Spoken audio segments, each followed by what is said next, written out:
Hello friends, आप देख रहे हैं आपका चैनल शेयर बाजार विद आयुष और बात करेंगे इस वीडियो में किसके बारे में। हिंदुस्तान जिंक और वेदांता के बारे में। आज क्यों गिरावट देखने को मिली हिंदुस्तान जिंक के अंदर, वेदांता के द्वारा दोस्तों अनाउंसमेंट किया गया है डिविडेंड का, इन सब के बारे में इस वीडियो में चर्चा करेंगे। तो आप लोग देखिएगा वीडियो को पूरा जरूर।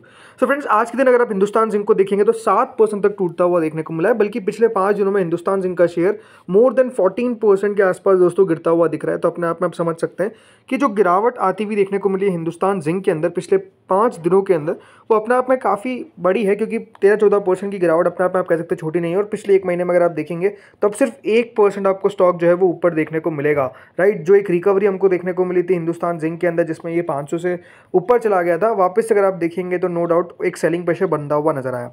अब आज की गिरावट का कारण क्या था? तो देखिए, आज की गिरावट का कारण ये था कि हिंदुस्तान जिंक में जो वेदांता का स्टेक है, वेदांता ने दोस्तों अपने कुछ शेयर ऑफलोड करे। करीबन 1.71% का जो स्टेक है वो दोस्तों किसके द्वारा बेचा गया आज वेदांता के द्वारा, वर्थ 3,323 करोड़। और ये अपने आप में दोस्तों एक कारण था जिसके कारण आप कह सकते हैं कि वेदांता के अंदर आज के दिन गिरावट देखने को मिल गई। देखिए, हिंदुस्तान जिंक का शेयर अगर आप देखेंगे तो आज गिरावट का कारण ही था क्योंकि एक ब्लॉक डील देखने को मिली जो करीबन 3,323 करोड़ के ट्रांजैक्शन साइज के साथ हमको देखने को मिली। इसका जो फ्लो प्राइस था वो दोस्तों करीबन 5% के डिस्काउंट पर तय किया गया। इसलिए आप समझ सकते हैं कि वो शेयर जो आपको 485 पे ट्रेड करता हुआ दिख रहा था, ओपन ही 460 पे हुआ। उसके बाद अगर आप देखेंगे गिरावट जो है वो यहाँ पर बनती गई और दिन के निचले स्तर पर जाकर बंद हुआ। आज अगर आप बाजार को भी देखेंगे तो बाजार में वॉलेटिलिटी थी, बाजार में आप कह सकते हैं गिरावट देखने को मिल रही थी। कभी मार्केट्स ऊपर जा रहे थे, कभी मार्केट्स नीचे आ रहे थे। तो जब बाजार, याद रखिएगा, इस डायरेक्शन में मूव करता है तो हमेशा एक बात आप समझ सकते हैं कि थोड़ा सा प्रेशर देखने को मिल जाता है। एंड डेफिनेटली बहुत बार ऐसा भी देखा गया है कि जो कंपनीज़ के अंदर ब्लॉक डील होती है उसके बाद देखिए वो शेयर रिकवर भी कर जाते हैं, बट कह सकते हैं यहाँ पर उस तरीके से आज चीज़ होती हुई नज़र नहीं आई। अब ये देखना बहुत इंटरेस्टिंग होगा कि दोस्तों हिंदुस्तान जिंक के शेयर्स को खरीदा किसने, राइट। अपने आप में अगर देखिए बड़े म्यूचुअल फंड्स के नाम निकल कर आते हैं तो definitely it's going to be a very positive news for the company, क्योंकि आप समझ सकते हैं कि अगर अच्छे नाम हमको आते हुए नजर आते हैं वेदांता की जगह, बिकॉज वेदांता का भी एक बात ध्यान रखिएगा, जो स्टेक है वो करीबन 56.38% का है, राइट। अब आज जरूर हमको वो कम होता हुआ देखने को मिल गया। उसके पीछे का रीज़न क्या है? क्योंकि वेदांता की द्वारा दोस्तों बेचा गया है, राइट। इसके अलावा यहाँ पर अगर आप देखेंगे तो सरकार का हिस्सा है 0.07% के आसपास का, पब्लिक का हिस्सा है 15-16% के आसपास का, FIIs 11%, DIs more than 16%, right. तो इस तरीके से अगर आप देखेंगे यहाँ पर, ये तो वेदांता का स्ट्रक्चर हो गया। बट जो हिंदुस्तान जिंक का स्ट्रक्चर है वो आप कुछ इस तरीके से देखेंगे। प्रमोटर जो है वो वेदांता लिमिटेड है विद 63.42% होल्डिंग। अब ये बात ध्यान रखिएगा कि वेदांता का इसमें हिस्सा आपको कम होता हुआ देखने को मिला है आज। गवर्नमेंट 27-28% के आसपास का मालिक अभी भी है। तो अभी भी दोस्तों प्रमोटर जो वेदांता, उनके पास ऐसा नहीं है कि दोस्तों मीनिंगफुल स्टेक नहीं है, काफ़ी मीनिंगफुल स्टेक है। लेकिन आज जिस तरीके से आप कह सकते हैं ब्लॉक डील होती हुई नजर आई है, तो इसमें FIIs और DIs का खरीदारी ऑब्वियस बात आई होगी। बट कौन कौन से FIIs या फिर DIs आते हुए देखने को मिले वो अपने आप में देखने वाली बात होगी। अभी अगर आप देखेंगे तो इसमें LIC का जो यूलिप है उसका ग्रोथ फंड है वो करीबन 3.63% स्टेक रखता है। वहीं FIIs अगर आप देखेंगे तो 1.43% का स्टेक है। पब्लिक का स्टेक अगर आप देखेंगे बहुत मामूली है, 3.10% का। तो मेजरली गवर्नमेंट प्रमोटर्स के बीच में अगर आप देखेंगे स्टेक आपको देखने को मिल जाता है। तो इसलिए अगर आप देखेंगे ओवरऑल पिछले अगर 1 साल का व्यू है तो 1 साल में दोस्तों हिंदुस्तान जिंक का शेयर करीबन 30% के आसपास गिरता हुआ देखने को मिला है। बट ये बात सही है कि कंपनी का काफ़ी दोस्तों हाई डिविडेंड रेशियो है, राइट। डिविडेंड यील्ड जो है वो आपको ऑलमोस्ट 5-6% की देखने को मिल जाती है, तो वो अपने आप में एक एड ऑन है। बट हाँ, पिछले एक साल के अंदर शेयर उतने रिटर्न्स नहीं दे पाया, बट पिछले 5 सालों में रिटर्न्स अगर आप देखेंगे तो 154% के और काफ़ी अच्छी डिविडेंड यील्ड रही है, इसको कोई डिनाई नहीं कर सकता है। अब दोस्तों एक बार बात करते हैं हिंदुस्तान जिंक के बाद वेदांता के ऊपर। तो वेदांता आज ऑलमोस्ट दोस्तों 0.64% के आसपास आपको गिरता हुआ नजर आया।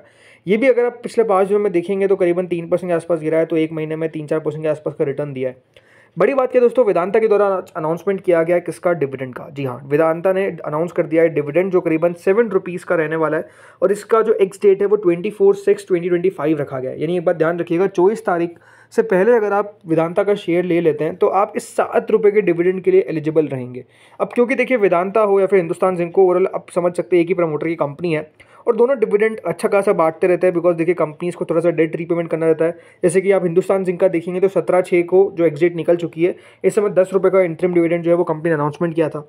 अब इसके साथ साथ हिंदुस्तान जिंक के बाद वेदांता ने भी आज कर दिया, और ये लगातार दोस्तों कंपनी जो है वो डिविडेंड बांटती रहती है। और डिविडेंड के लिए आप कह सकते हैं कंपनी जानी जाती है, बिकॉज आप समझेंगे तो डिविडेंड बहुत लगातार, बहुत फ्रीक्वेंटली जिसको हम बोलते हैं ना, वो देती है। जैसे कि पिछले साल देखिए 2024 के अंदर 24/5 यानी 24 मई को 11 रुपये का डिविडेंड दिया, 2/8 को करीबन 4 रुपये का डिविडेंड दिया, 10/9 को 20 रुपये का डिविडेंड दिया, 24/12 को 8.5 रुपये का डिविडेंड दिया। मतलब 11 + 4 15 + 20 इज ऑलमोस्ट 35 और 35 + 8 इज 43।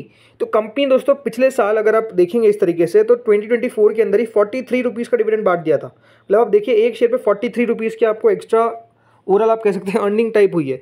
ज़रूर उसका एडजस्टमेंट ऐसा नहीं है कि दोस्तों स्टॉक की प्राइस में नहीं होगा, ऑब्वियस सी बात है। जब भी एक बात ध्यान रखिए, कंपनी इतना बड़ा डिविडेंड पे करेगी तो उसका एडजस्टमेंट देखने को मिलेगा स्टॉक की प्राइस में।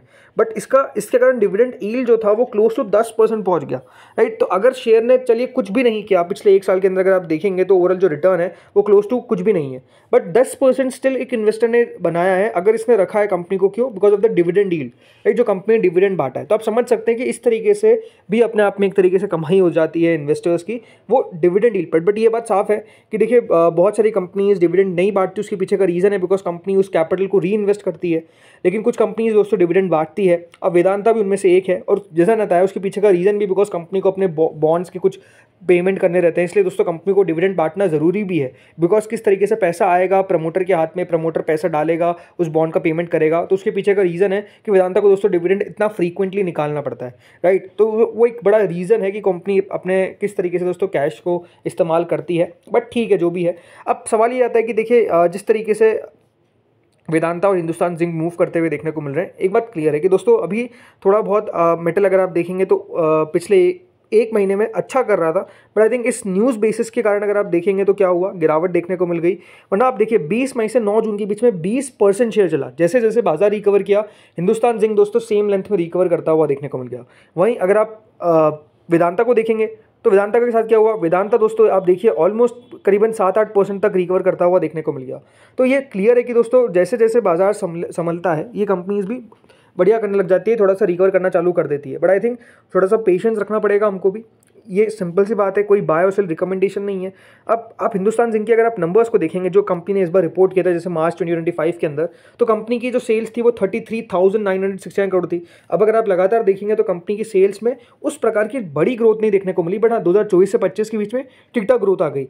मार्जिन्स कंपनी के 51% तक देखने को मिले और मुनाफा कंपनी का 10,000 करोड़ से ऊपर का देखने को मिला।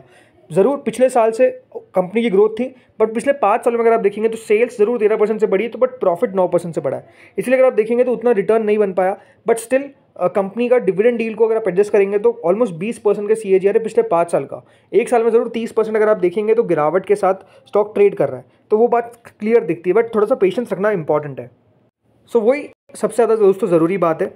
बाकी कंपनी बढ़िया है, कंपनी अगर आप लॉन्ग टर्म के हिसाब से देखेंगे तो ठीक ठाक पैसा बनाती भी देखने को मिली है। बट अगेन कोई बाय और सेल रिकमेंडेशन नहीं है, बात को क्लियर रखिएगा, सिर्फ हम न्यूज़ बेसिस को कवर कर रहे थे। तो दोस्तों इस वीडियो में इतना ही था, होपफुली वीडियो बढ़िया लगा होगा। Thank you friends watching this video.